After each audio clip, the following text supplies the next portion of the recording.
নমস্কার বন্ধুরা, আজ আপনারা শুনবেন নরেন্দ্রনাথ মিত্রের লেখা গল্প অভিনেত্রী। চিতপুর অঞ্চলে মালতী মল্লিকের সঙ্গে কন্ট্রাক্ট করতে এসেছিল পরিচালক অনিমেষ চৌধুরী। বহুকাল সহকারী থেকে থেকে এবার সে নিজেই একখানা ছবি ডাইরেক্ট করবার ভার পেয়েছে। কিন্তু প্রযোজক বৈকুণ্ঠ পোদ্দারের মতো ব্যয়কুণ্ঠ লোক বোধহয় দুনিয়ায় দুটি নেই। ৮০-৮৫ হাজার টাকার মধ্যে খুব ভালো বই তুলে দিতে হবে, এই শর্তে অনিমেষকে তিনি কাজ দিয়েছেন। টাকার অঙ্কটা শেষ পর্যন্ত লাখে গিয়ে পৌঁছবে তা অবশ্য অনিমেষ জানে। তবু গোড়া থেকেই বেশ একটু সতর্ক হয়ে অনিমেষকে কাজ করতে হচ্ছিল। তার জন্য ছুটোছুটি পরিশ্রমও করছিল প্রচুর। যেখানে অন্য লোক পাঠালে চলে, সেখানেও অনিমেষ নিজে না গিয়ে স্বস্তি পাচ্ছিল না। অভিনয়ে অবশ্য মালতীর তেমন খ্যাতি নেই, যা হোক করে কাজ মোটামুটি চালিয়ে নিতে পারে। কিন্তু তার জন্য নির্বাচিত ভূমিকাটিও বইয়ের মধ্যে অপ্রধান। বেকার স্বামীর স্ত্রী, রুগ্ন সন্তানের মা, পরিবারের ছোট বউয়ের ছোট অংশ, সব নিয়ে ২-৩ দিনের শুটিং। এর জন্য দ্বিতীয় শ্রেণীর অভিনেত্রীরাও অনেক টাকা দাবি করবেন। তাদের তুলনায় মালতীকে খুব অল্পেই পাওয়া যাবে, বন্ধুরা তাই বলেছিল। কিন্তু বাড়িতে গিয়ে সন্ধ্যার পর মালতীকে পাওয়াই গেল না। ঝি খান্তমণি হেসে বলল, দিদিমণি বাবুর সঙ্গে গাড়িতে বেরিয়েছেন, কখন ফিরবেন কিছু ঠিক নেই, এলে কি বলবো বলে দিন। স্টুডিওর নাম আর দেখা করবার সময় এক টুকরো কাগজে লিখে দিয়ে অনিমেষ বিরক্ত মুখে বেরিয়ে এলো। মনে মনে ভাবল, সন্ধ্যাটাই মাটি হয়ে গেল একেবারে। জয়মিত্র স্ট্রিটে একজন পুরনো বন্ধু আছে, বিনয় চক্রবর্তী। গেলে তার স্ত্রী লাবণ্য চা টা দেয়, আদর যত্ন করে। বিনিময়ে অনিমেষও ২-১খানা সিনেমার পাস সংগ্রহ করে দেয় তাদের। বহুদিন ওদের কোনো খোঁজ খবর নেওয়া হয়নি। অনিমেষ ভাবল, একবার ঢু মেরে যাই বন্ধুর বাসায়। গলির ভিতরে তস্য গলি, পুরনো বাড়ির একতলা ঘর। খুব কষ্টেই আছে বিনয়, ভালো চাকরি বাকরি কিছু পায়নি। তবু মাঝে মাঝে এই দরিদ্র বন্ধুটির বাসায় এসে খানিকক্ষণ কাটিয়ে যেতে খুবই ভালো লাগে অনিমেষের। বেশ একটা সরল আন্তরিকতার স্বাদ পাওয়া যায় এখানে এলে। ১ কাপ চা, একটু রুটি তরকারি, মাসের প্রথম দিকে হলে কোনোদিন বা একটু সুজি ছাড়া লাবণ্য তার সামনে আর কিছু ধরে দিতে পারে না। কিন্তু গেলে এমন আদর যত্ন করে, এত আনন্দ পাই, যেন পরম অপ্রত্যাশিত কোনো মহামান্য অতিথি তাদের ঘরে এসেছে। ভিতরে কি যেন একটা কথা কাটাকাটি চলছিল। বার ২ কড়া নাড়তে তা থেমে গেল। বিনয় এসে দৌড় খুলে বলল, কে? তারপর অনিমেষকে দেখে বলল, এসো। কিন্তু আমন্ত্রণের মধ্যে যেন তেমন উত্তাপ নেই। বড় শুকনো গলা, বড়ই যেন বিরস বিনয়ের মুখ। লাবণ্যর মুখও ভার ভার, ঘরের জিনিসপত্র এলোমেলো। বিনয়ের জামাটা মেঝেই লুটাচ্ছে, দুপাটি জুতো ঘরের ২ প্রান্তে। তার এক পাটি কোলের উপর তুলে নিয়েছে বিনয়ের কালো মাথা ন্যাড়া রোগা বছর ৩ ছেলেটি। মেঝের ওপর ছোট ছোট আরও গোটা ২ কাগজের মোড়ক।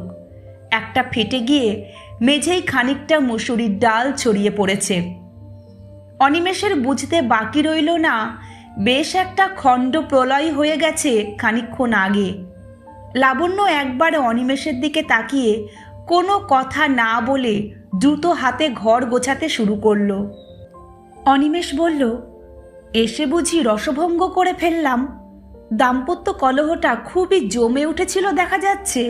আচ্ছা, ঝগড়া করাটা তোমার কি অভ্যাসে দাঁড়িয়ে গেছে বিনয়? তক্তপোষে বন্ধুকে বসতে দিয়ে বিনয় পকেট হাতড়ে একটা পাসিং শো বার করে তার হাতে দিতে গেল। অনিমেষ বলল, সিগারেট আমার কাছে আছে বলে নিজেই গোল্ড ফ্লেকের প্যাকেটটা খুলে ধরল। বিনয় সিগারেট ধরিয়ে ২-১টা টান দিয়ে বলতে লাগলো, রোজ রোজ এই অশান্তি, এই ঝগড়াঝাটি আমারই কি ভালো লাগে ভাই? কিন্তু যাকে নিয়ে ঘর সংসার, সে যদি এমন অবুঝ হয় তো পারি কি করে? আচ্ছা, ছেলে কি কারো হয় না? নাকি ছেলেপুলে থাকলে কোনো রোগ ব্যাধি হতে নেই?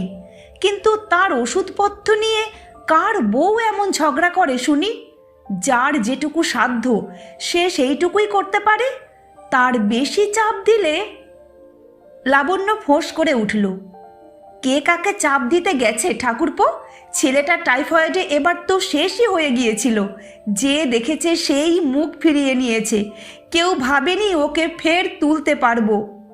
ছেলেকে হাত ধরে হঠাৎ একটা হ্যাঁচকা টানে নিয়ে এসে অনিমেষের সামনে দাঁড় করিয়ে দিয়ে লাবণ্য বলল, দেখুন তো কি হাল হয়েছে। বলুন তো মানুষের কোন ছিঁড়ি আছে চেহারায়? একটা পা এখনো টেনে টেনে হাঁটে। কাল নিয়ে গিয়েছিলাম ডাক্তারের কাছে, বললেন ভালো করে খাওয়াতে টাওয়াতে না পারলে সারবে না। সাধারণ স্বাস্থ্য ভালো হলে পায়ের দোষটুকু আপনিই সেরে যাবে। তাই বলছিলাম এক কৌটো ওভালটিনের কথা। তাতে যে কোনো মানুষ এমন রাগ করতে পারে, এমন মুখ খারাপ করতে পারে? বলতে বলতে থেমে গেল লাবণ্য। পায়ে আচমকা টান লাগায় ছেলেটি বোধহয় ব্যথা পেয়েছিল। সে ঠোঁট ফুলিয়ে কাঁদবার উপক্রম করতেই লাবণ্য তাকে কোলে তুলে নিয়ে সস্নেহে মধুর স্বরে বলল, ছি, কাকাবাবুর সামনে বুঝি কাঁদে? কাকাবাবু কি বলবেন বলো তো? দেশে বিদেশে নিন্দে করে বেড়াবেন যে। জানো কত ভালো ভালো ছবি তোলেন তোমার কাকাবাবু? আমাদের বিন্তুর কিন্তু চমৎকার একখানা ছবি তুলে দিতে হবে ঠাকুরপো। লাবণ্য একটু হাসল। অনিমেষের চোখে এই অপ্রত্যাশিত হাসিটুকু ভারী সুন্দর লাগলো। বিনয়ের ছেলের তুলনায় তার স্ত্রীকে সুশ্রী বলা যায়। রং ফর্সা, টানা নাক, চোখ, মুখের গড়নের মধ্যে বেশ একটু মিষ্টত্ব আছে। বয়স 25-26 হবে। দীর্ঘ দোহারা চেহারা। স্বাস্থ্য এত অভাব অনটনেও ভেঙে পড়েনি। এমন রোগা আকৃতির ছেলে লাবণ্যের কোলে মানায় না, কিন্তু মাতৃত্ব ওর স্নিগ্ধ সৌন্দর্যকে মধুরতর করেছে। অনিমেষকে অমন করে তাকাতে দেখে লজ্জিত হয়ে লাবণ্য চোখ নামিয়ে নিয়ে বলল, আপনি তো আজকাল আসেনি না, শুনেছি ডিরেক্টর হয়েছেন। অনিমেষ হেসে বলল, তা হয়েছি। তারপর বন্ধুর দিকে ফিরে তাকালো অনিমেষ। সত্যি এ তোমার ভারী অন্যায় বিনয়। ছেলেটার একটু যত্ন টত্ন নেওয়াই তো উচিত এখন। সবে অসুখ থেকে উঠেছে। বৌদি ওভালটিন আনতে বলেছিলেন, আনলে না কেন? বিনয় উত্ত্যক্ত হয়ে বলল, আনলে না কেন? ফরমায়েশ কি এক ওভালটিনেরই ছিল নাকি? ছেলের জন্যে বিস্কুট, সংসারের জন্যে এক পো ডাল, চা, এদিকে মাসের শেষ। কোনটা রেখে কোনটা আনি শুনি? যা না আনবো তাই নিয়েই তো কুরুক্ষেত্র। আর ছেলের আদর যত্নের কথা যদি বলো, 70 টাকা মাইনের কেরানির ঘরের ছেলের আদরটা কিছু কম হচ্ছে নাকি? মেঝেই সিগারেটের ছাই ঝাড়তে ঝাড়তে বিনয় অদ্ভুত একটু হাসল। ছেলে নিয়ে এর চেয়ে বেশি আদর আহ্লাদ করবার শখই যদি ছিল, কেরানির সন্তান পেটে না ধরে কোনো বড়লোকের ঘরে গিয়ে ছেলে বিয়েলেই তো হতো। লাবণ্য বলল, শুনুন, কথা শুনুন একবার। অনিমেষ বন্ধুকে ধমক দিয়ে বলে উঠল, ছি, কি যা তা বলছো বিনয়? এত মুখ খারাপ করতে শিখলে কবে থেকে? ছি। অপ্রস্তুত হয়ে বিনয় এবার একটুকাল চুপ করে রইল। অনিমেষ আন্তরিক সহানুভূতিতে বন্ধুর দিকে তাকালো। কেবল মুখের কথাই তো খারাপ হয়নি, বিনয়ের মুখের গড়নও বড্ড বিশ্রীভাবে বদলে গেছে। 30-31-এর বেশি বয়স হবে না ওর, কিন্তু গাল ভেঙে চোয়াল জেগে এমন হয়েছে চেহারা, যেন মনে হয় অনেক দিন 40 পার হয়ে গেছে। অনিমেষ বলল, পার্ট টাইম কিছু একটা জোগাড় করতে পারলে নাকি বিনয়? বিনয় মাথা নাড়ল। না, তোমাকে এত করে বললাম। অনিমেষ বলল, চেষ্টা তো করে দেখলাম ভাই, কিন্তু আমাদের যা লাইন তাতে। লাবণ্য তাক থেকে চা, চিনি আর 2টি কাপ পেড়ে নিয়ে পিছনের দরজা দিয়ে বেরিয়ে গেল। ছেলে তার সঙ্গে সঙ্গে খোঁড়াতে খোঁড়াতে চলল। আবার তুমি আসছো? একটু পিছন ফিরে অনিমেষের দিকে তাকিয়ে লাবণ্য ফের একটু হাসল। এক নিমেষও চোখের আড়াল করবার জো নেই, এমন জ্বালা। দৌড়ের বাইরে গিয়েই ছেলেকে যে লাবণ্য কোলে তুলে নিল তা অনিমেষের চোখ এড়ালো না। বিনয় বলল, তুমি তো এবার ডিরেক্টর হয়েছ অনিমেষ, 2-1 নম্বর পাট টাট দাও না আমাকে, 2-10 টাকা যদি আসে মন্দ কি। অনিমেষ হেসে বলল, তোমাকে পাট দেব? লোকের সামনে কথাই বলতে পারো না ভালো করে, তো তুমি আবার অভিনয় করবে? তোমাকে পাট দিলে তো মৃত সৈনিকের পাট দিতে হয় বিনয়। বিদ্রূপ শুনে বন্ধুর দিকে স্থির দৃষ্টিতে তাকালো বিনয়, তারপর একটু হাসল। মৃত সৈনিকের পাট তুমি আর নতুন করে দেবে কি ভাই? মৃত সৈনিক হয়েই তো আছি। তুমি বড় জোর মরার উপর খাঁড়ার ঘা দিয়েছ, তার চেয়ে বেশি তো কিছু নয়। চায়ের কাপ হাতে লাবণ্য ঘরে ঢুকে একটু হেসে বলল, এবার বুঝি আপনার সঙ্গে ঝগড়া শুরু করেছে? এমন খিটখিটে মেজাজও হয়ে গেছে জানেন, ঝগড়া ছাড়া আজকাল এক মুহূর্তও থাকতে পারে না। চায়ের কাপে একটু চুমুক দিয়ে স্মিতমুখী লাবণ্যর দিকে তাকিয়ে অনিমেষ বলল, ঝগড়া নয়, বিনয় আমার কাছে পাট চাইছিল। আমি বলি কি বৌদি, বিনয়ের দ্বারা তো হবে না, কিন্তু আপনি পারলেও পারতে পারেন, আপনি নিশ্চয়ই পারবেন, করবেন? শুনে লাবণ্যও হাসল। সত্যি নাকি? বেশ তো, নামিয়ে দিন না। আপনি যেখানে ডিরেক্টর, আমার সেখানে অ্যাক্ট না করলে চলবে কেন? অনিমেষ বলল, না ঠাট্টা নয়, আমি সত্যিই বলছি। তারপর বিনয়ের দিকে ফিরে তাকালো অনিমেষ। আমি সিরিয়াসলি বলছি বিনু, তোমরা যদি রাজি হও তাহলে বৌদিকে একটা ছোট মতো রোল দেওয়া যায়। বিনয় হাসল, তাই নাকি? পরিকল্পনাটা এবার খুলেই বলল অনিমেষ। বিনয় হাসছে কেন? এতে দোষের কি আছে? আজকাল কত ভদ্রঘরের মেয়েরাও তো আসছেন এ লাইনে। খুব ছোট পার্ট, ফষ্টি নষ্টি কিছু নেই। লাবণ্যের উপযুক্ত ভূমিকায় তাকে দেবে অনিমেষ। রুগ্ন সন্তানের জননীর রোলেই সে নামাবে লাবণ্যকে।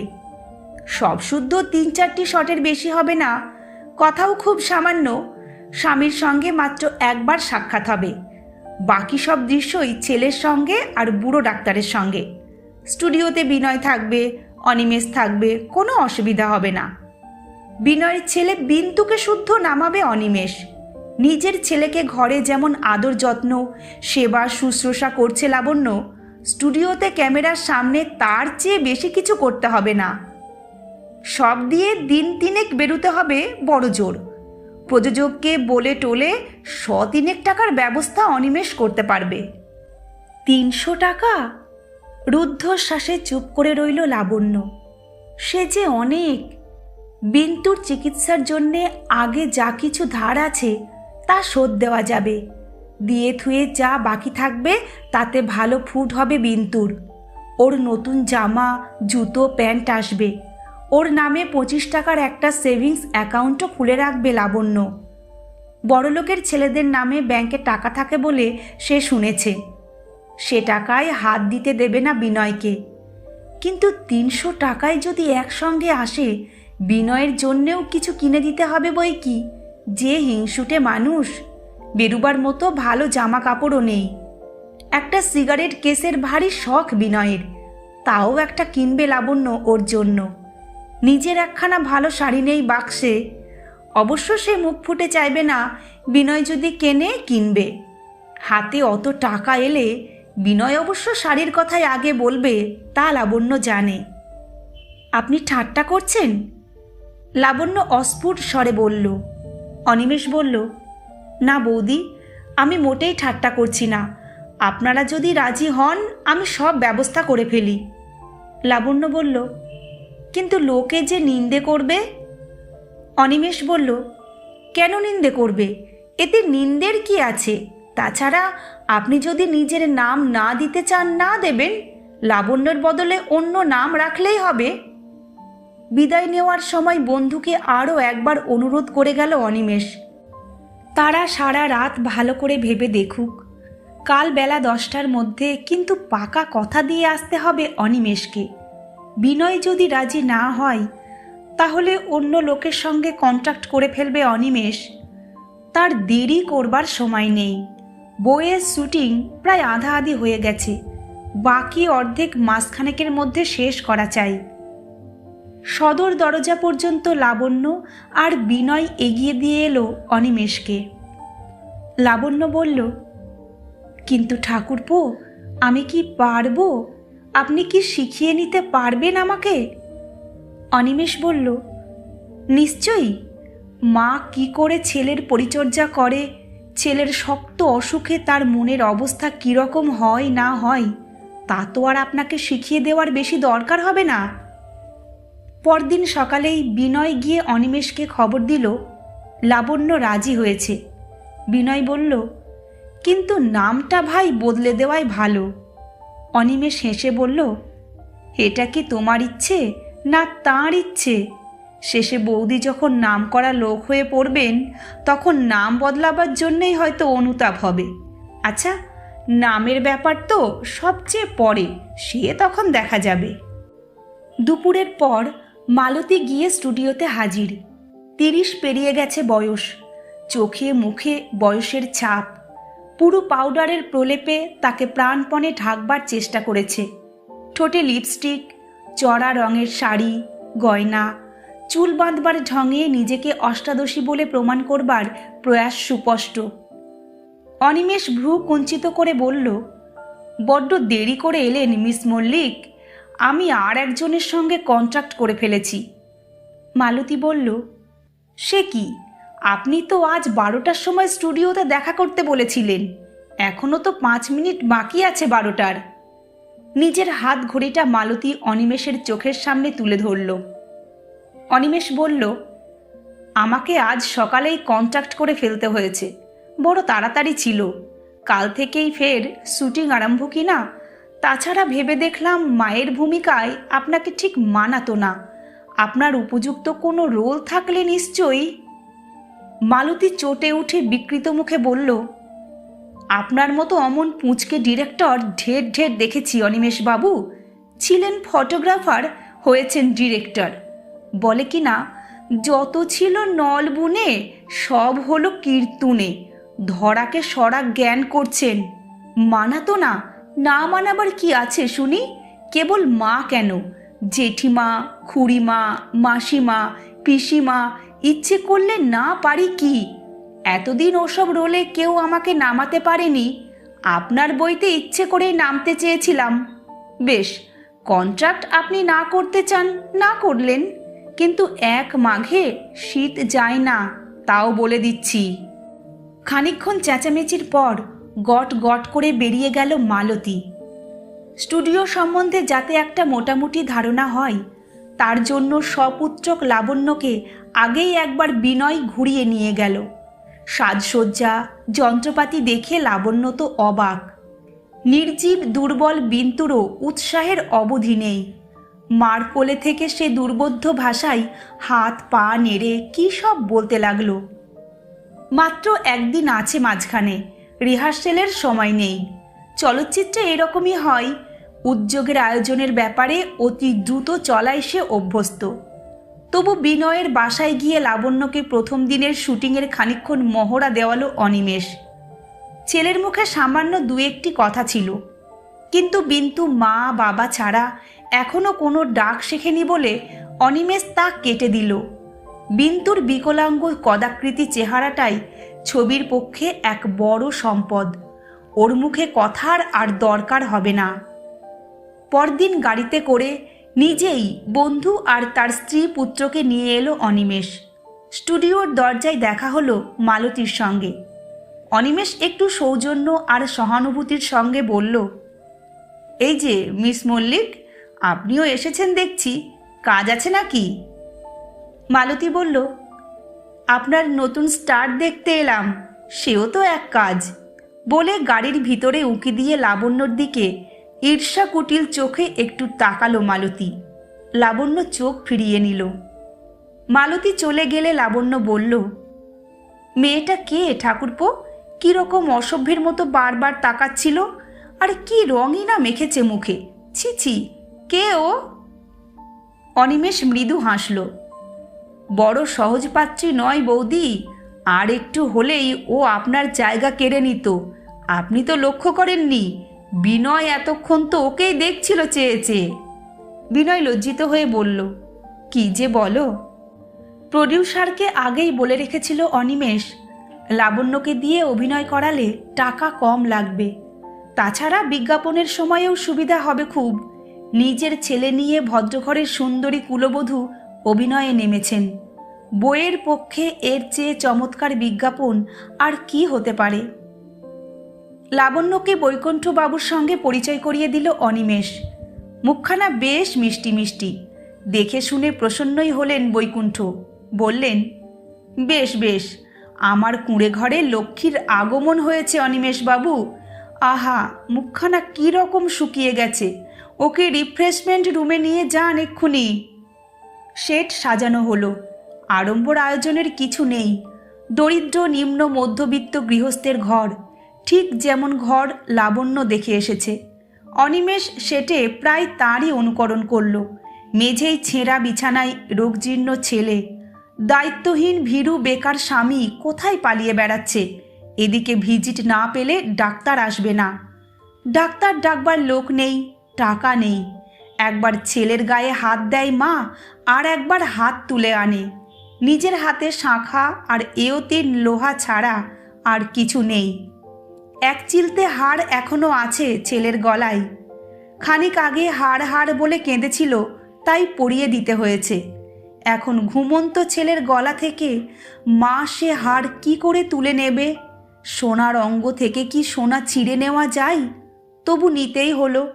ছেলের হাড় চুরি করে নিয়ে ঝড় বৃষ্টির মধ্যে মা চলল ডাক্তার ডাকতে। প্রথম দিনের সেট এ পর্যন্ত। বিষয়টা বারবার লাবণ্যকে বুঝিয়ে দিল অনিমেষ।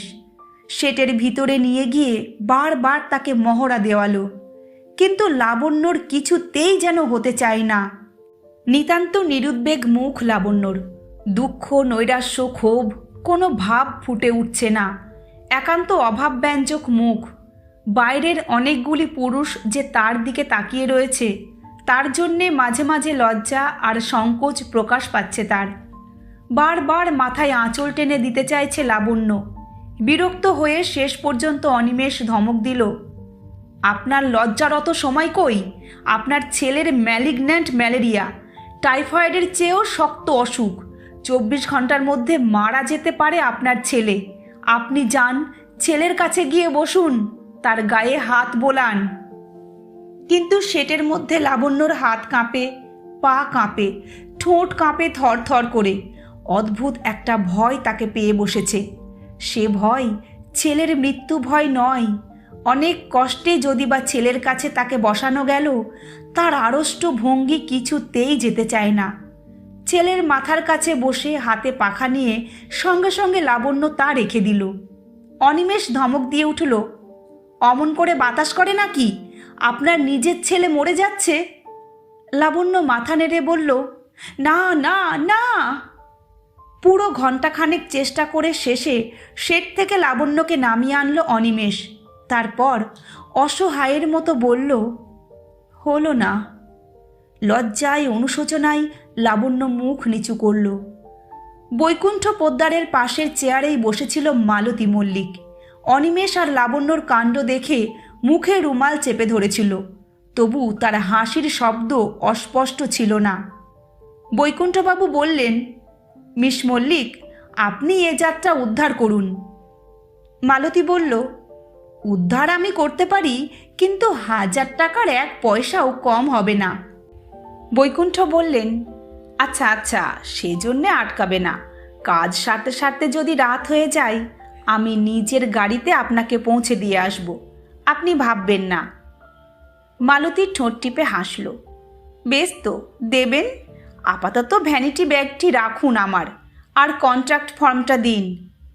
মেকআপ রুম থেকে মিনিট 10 মধ্যে ফিরে এলো মালতী। 8 পৌড়ে ময়লা শাড়ি পরনে, শাঁকা সম্বল দরিদ্র গৃহবধূ। অনিমেষের দিকে তাকিয়ে বলল, কই ডিরেক্টর মশাই, ছেলে কই আপনার? আজকের মতো বিনয়ের ছেলে দিয়েই কাজ চালাতে হবে, স্টুডিওতে আর কোনো ছেলে নেই। সৌজন্যের খাতিরে বিনয় তাতে রাজি হলো। ছেলে দেখে নাক সিটকালো মালতী। ও ডিরেক্টর মশাই, এই নাকি ছেলের নমুনা আপনার? এতকাল বাদে শেষ পর্যন্ত এই রকম ছেলে একখানা বানালেন বুঝি? আনাড়ি ডিরেক্টরের ছেলে, এর চেয়ে আর কি বেশি হবে? কিন্তু ওর মা হব কি করে? ওকে ছুঁতেই যে ঘেন্না ঘেন্না লাগছে আমার। কিন্তু সেটে গিয়ে মালতীর চেহারা সম্পূর্ণ অন্যরকম হয়ে গেল। বিন্তু একটু কাঁদতে শুরু করেছিল, তাকে টাকা আর খেলনা দিয়ে ভুলিয়ে রাখল মালতী। তারপর শুরু হলো রুগ্ন ছেলের পরিচর্যা। উৎকণ্ঠায় উদ্বেগে জননীর শঙ্কিত বিহ্বল মুখ দেখে দর্শকরা সবাই মুগ্ধ হলো। অনিমেষের ডিরেকশনের চাইতে মালতীর নিজের সাজেশনগুলি উৎকৃষ্ট মনে হলো সকলের। মালতী এক ফাঁকে হেসে বলল, কিছু মনে করবেন না ডিরেক্টর মশাই, আপনি শত হলেও ওর পালক বাপ, আমি ওর সাক্ষাৎ মা। কি করতে হবে না হবে আমার চেয়ে বেশি জানেন নাকি আপনি? হাড় খুলে নেওয়ার দৃশ্যটিও চমৎকার অভিনয় করল মালতী। ওরে, কি করে আমি সোনামণির গলা থেকে সোনা কেড়ে নেব রে বলে রুদ্ধ কান্না চাপবার এমন ভঙ্গি করল মালতী যে বৈকুণ্ঠ পোদ্দারের চোখ দুটি পর্যন্ত সজল হয়ে উঠল। ক্যামেরাম্যান খুশি মনে শট নিল। সবাই স্বীকার করল এ দৃশ্যটি বইয়ের সেরা সম্পদ হবে। জল ভরা চোখে সেট থেকে নেমে এসেই মালতী কিন্তু হাত পাতল বৈকুণ্ঠ পোদ্দারের কাছে। কই, চেকটা দিন। অনিমেষ প্রসন্ন মনে বলল, খুব খুশি হলাম। মার ভূমিকায় আপনি এত ভালো অভিনয় করলেন কি করে বলুন তো? মালতী হেসে বলল, হিংসেই ডিরেক্টর মশাই, হিংসেই। এবার টের পেলেন তো বিন্তুর কে মা আর কে সৎ মা? বলে আর চোখে নতমুখী লাবণ্যর দিকে একটু তাকিয়ে নিয়ে মালতী বৈকুণ্ঠকে বলল, আপনি গাড়ির বন্দোবস্ত করুন বৈকুণ্ঠ বাবু, আমি মেকআপ রুম থেকে এলাম বলে। গাড়িতে করে অনিমেষ ও লাবণ্যদের পৌঁছে দিয়ে আসতে চাইল, কিন্তু বিনয় আর লাবণ্য দুজনেই মাথা নাড়ল। গাড়িতে দরকার নেই, তারা ট্রামেই বেশ যেতে পারবে। বিন্তুর হাতে একখানা 10 টাকার নোট গুঁজে দিল অনিমেষ, কিন্তু লাবণ্য তাও নিল না। বলল, ও টাকা দিয়ে কাকাবাবুকে প্রণাম করো বিন্তু, ও নিয়ে তোমার কাজ নেই। কাকাবাবু পরে তোমাকে লজেন্স বিস্কুট কিনে দেবেন, তাই নিও। অনিমেষ বলল, আমি খুবই লজ্জিত বৌদি। লাবণ্য বলল, আপনার লজ্জার কি আছে? রিলিজের পর সপ্তাহ 4 বেশ ভালোই চলল বই। মোটামুটি উতরে গেছে অনিমেষের প্রথম ছবি। পাশ পেয়ে পরিচিত বন্ধুরা দেখে এসে সুখ্যাতি করল। কেবল এলো না বিনয়। অনিমেষ ভাবল ওরা লজ্জা পাচ্ছে। দুখানা পাশ নিয়ে একদিন হাজির হলো বন্ধুর বাসায়। চেহারা আরও খারাপ হয়েছে, জামাকাপড় আরও জীর্ণ, ঘরটা যেন একটু ফাঁকা ফাঁকা, আসবাবপত্র সব নেই। তবু বিনয় খুশি হবার ভঙ্গিতে বলল, এসো এসো, আমি ভাবলাম তুমি বুঝি সম তুলেই দিলে। লাবণ্য বলল, আপনার ছবির নাকি খুব নাম হয়েছে। অনিমেষ বলল, পরের মুখে ঝাল খেয়ে লাভ কি, নিজেরা গিয়ে আগে দেখে আসুন, তারপর ভালো বলতে হয় বলুন, নিন্দে করতে হয় করুন। বিন্তু মহারাজ, এসো তো এদিকে, এই নাও তোমাদের পাস। তোমার অভিনয় কেমন হয়েছে দেখে এসো গিয়ে। আপনারা তো ছেলে দিলেন না বৌদি, অতি কষ্টে শেষে আর একটাকে জোগাড় করে নিলাম। রুগ্ন উলঙ্গ ছেলের দিকে একবার তাকালো অনিমেষ। পাটা ওর আরও শুকিয়েছে। অনিমেষ বলল, ওর শরীরটা বুঝি এখনো তেমন সারেনি বৌদি? ফের কি অসুখ বিসুখ? কথা শেষ হতে পারল না। দরজায় কড়া নড়ে উঠল। সঙ্গে সঙ্গে ভারী গলাও শোনা গেল, বিনয়বাবু আছেন? বিনয়বাবু? বিনয় স্ত্রীর দিকে তাকালো, তারপর ফিসফিস করে বলল, সেরেছে। অনিমেষ এসেই যত গোল বাঁধালো, না হলে আমি এতক্ষণে বেরিয়ে যেতাম, নাগাল পেত না। অনিমেষ বলল, কে? বিনয় তেমনি ফিসফিস করে বলল, বাড়িওয়ালা গোবিন্দ প্রামাণিক, ভাড়ার তাগিদে এসেছে। অস্থির করে ফেলল ভাই, এদিকে হাতে পয়সা নেই একটি, পুরো মাইনে পায়নি অফিস থেকে, কিছু আগাম নেওয়া ছিল কেটে রেখেছে। তারপর স্ত্রীর দিকে তাকিয়ে বলল, যাও বলে এসো বাসায় নেই। লাবণ্য একবার অনিমেষের দিকে তাকালো। বিনয় বলল, আহা, ওর কাছে আর তোমার লজ্জা করতে হবে না, ও আমার ছেলেবেলার বন্ধু। বলে এসো নেই, বেরিয়ে গেছে। পাওনাদার ভাগাতে লাবণ্যের জুড়ি নেই অনিমেষ।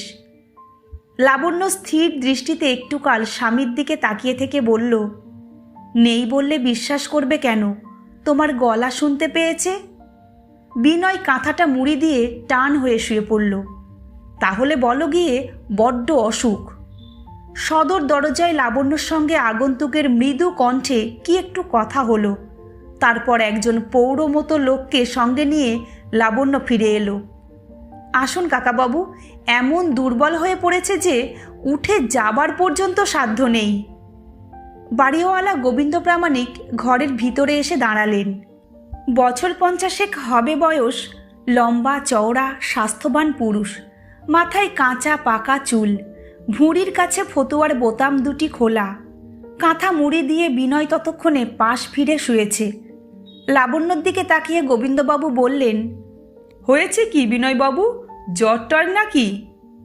তিনি একটু এগিয়ে কপালে হাত দিতে গেলেন বিনয়ের। লাবণ্য বলল, না কাকাবাবু, জ্বর নয়, সামান্য জ্বর জারি উনি গ্রাহ্যই করেন না। কাল দিনে রাত্রে অন্তত 12-25 দাস্ত হয়েছে। গোবিন্দবাবু একটু পিছিয়ে এলেন। বলেন কি? লাবণ্য বলল, হ্যাঁ, 25 বার তো হবেই, বেশিও হতে পারে। শেষের দিকে বিছানা থেকে আর উঠবার ক্ষমতা ছিল না। ভয়ে আর বাঁচিনে কাকাবাবু, দিনকাল তো ভালো নয়। অনিমেষ লক্ষ্য করল লাবণ্যর চোখে মুখে সত্যই যেন স্বামীর অসুখের জন্য শঙ্কা আর উদ্বেগের ছাপ এসে পড়েছে। কালকের ভয় যেন তার আজও কাটেনি। গোবিন্দবাবু বললেন, ভয়েরই তো কথা, চারিদিকে যা অসুখ বিসুখ হচ্ছে। শুধু দাস্ত নাকি তার সঙ্গে বমি টমিও ছিল? লাবণ্য বলল, হ্যাঁ, শেষের দিকে সবই শুরু হয়েছিল। মানুষ নেই, জন নেই, টাকা পয়সার টানাটানি, এমন বিপদেই পড়লাম। শেষে দিশে টিশে না পেয়ে মামাকে খবর দিলাম। শ্যামবাজারের মধু ডাক্তারের নাম শুনেছেন তো? তিনি আমার মামা। তিনি দেখে প্রথমে ঘাবড়ে গেলেন, তারপর ভগবানের দয়ায় দুদিনে কি চেহারা হয়ে গেছে দেখুন কাকাবাবু। লাবণ্য বিনয়ের গা থেকে কাঁথাটা তুলে ধরল।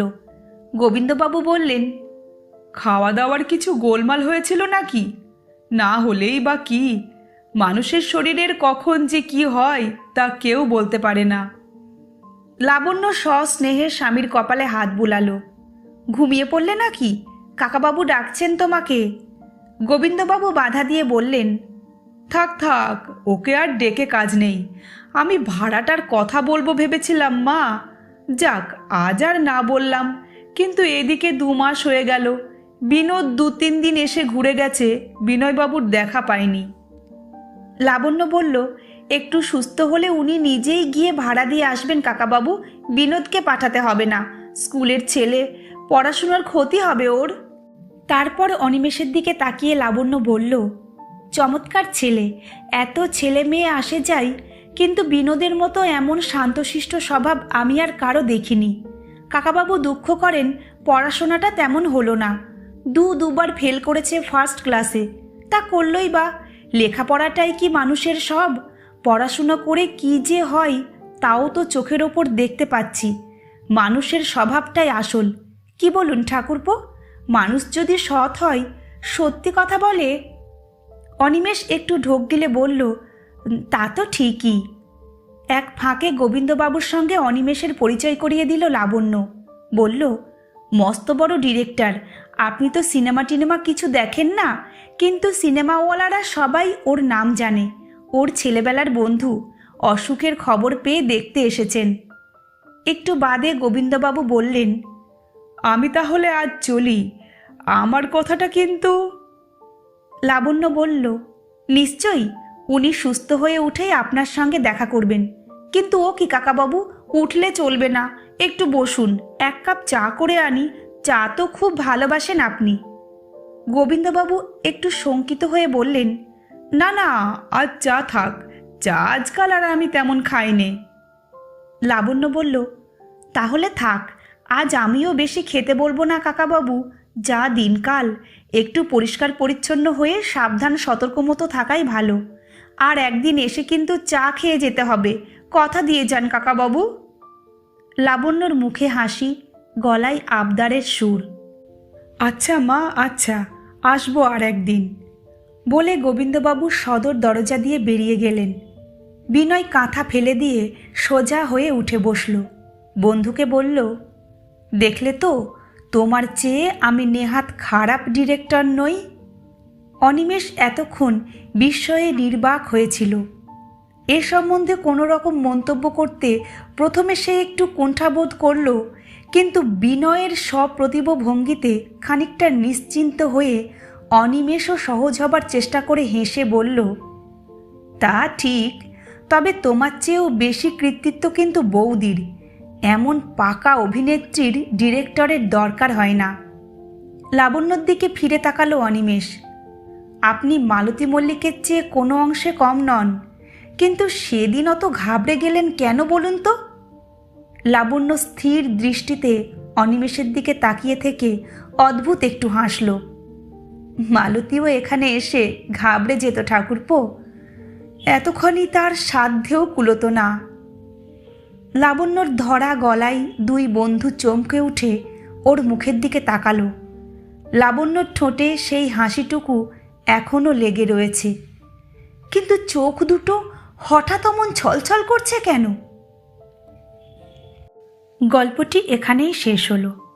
গল্প পাঠ কেমন লাগলো কমেন্ট করে জানাবেন। গল্প পাঠ যদি ভালো লেগে থাকে তবে গল্পটিকে লাইক, শেয়ার এবং চ্যানেলটিকে সাবস্ক্রাইব করার অনুরোধ রইল। ফিরে আসছি খুব শীঘ্র নতুন আরেকটি গল্প নিয়ে। ততক্ষণ সবাই ভালো থাকবেন, সুস্থ থাকবেন। নমস্কার।